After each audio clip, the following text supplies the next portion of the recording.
Oh, for sure. Okay. For sure. And I think it's interesting because a lot of people say, like, coming from a science background, how does that really help you with running a company? But in a lot of ways it does, because in science, there's a whole lot of failure.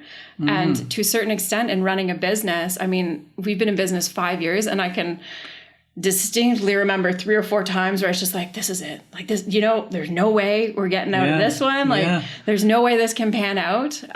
But my dad, who's like my mentor, has obviously been really good, because he's really able to say, like, there's always another way. And honestly, you just, you keep going, you keep finding things that work. Wow. We're still here. Nice. So.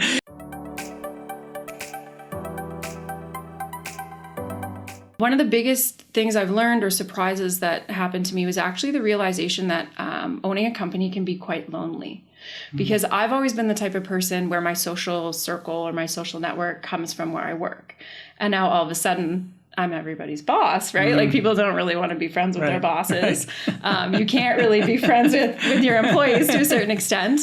And then I found it oftentimes very difficult to relate to my friends that had jobs, right? Because all of a sudden, you're living in a different world. Like, my problems are very different from their problems. My worries are different than their worries, right? Yeah. So I did find being lonely was something that really surprised me. It wasn't something that I had really considered before going into business.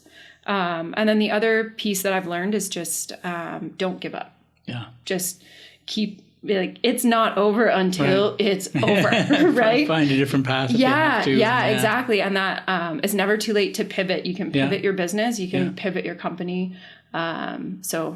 Yeah. Well, I think any entrepreneur that's listening would 100% agree with both lessons for sure, and the lonely one in particular. And I wouldn't want that to scare anybody off that's thinking of starting a business, because there's also some benefits to that. But I agree with you 100% that are the problems that entrepreneurs have, whether it's, say, I got to make payroll this week. It's a pretty significant problem. I'm not trying to downplay problems that people would have in the workplace, but if they're working for somebody else, they're getting paid that week. It's just a different type of problem. It's a different set of worries, right?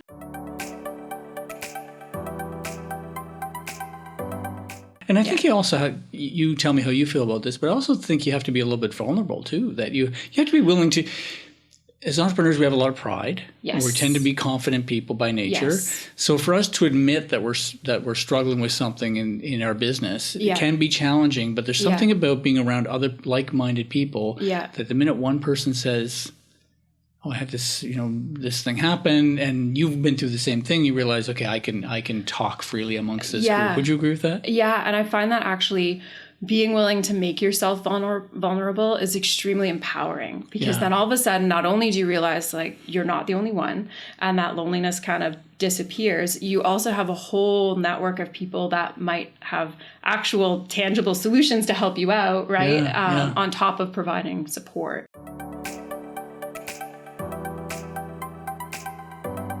I think to a certain extent that actually makes good sense.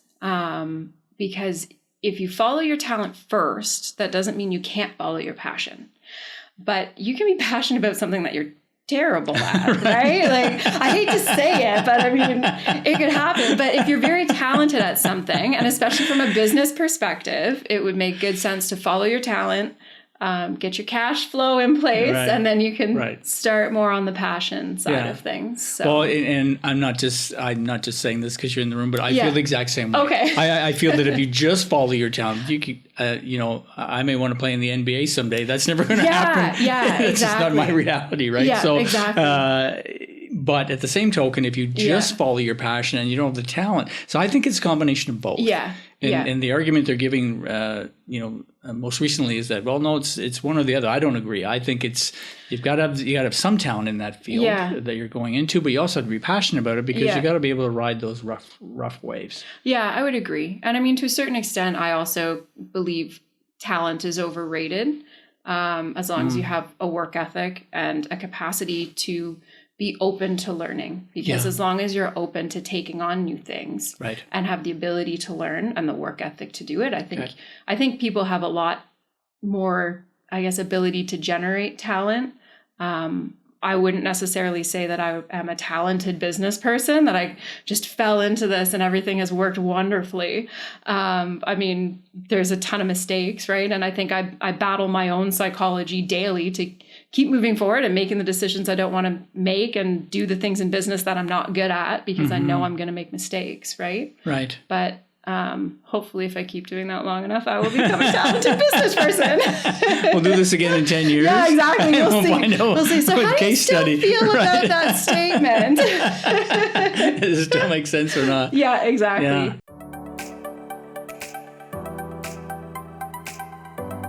I think the biggest thing is to understand the importance of it and the value of it.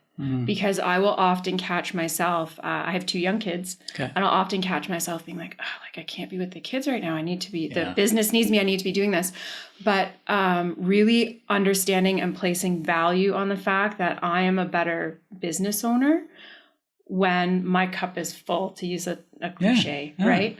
It's very true, though. And so make that conscious effort to unplug and that conscious effort to place importance on personal things, because it's work will always get in the way. There is always another email. There's always something that needs to be done. So give importance to your personal life.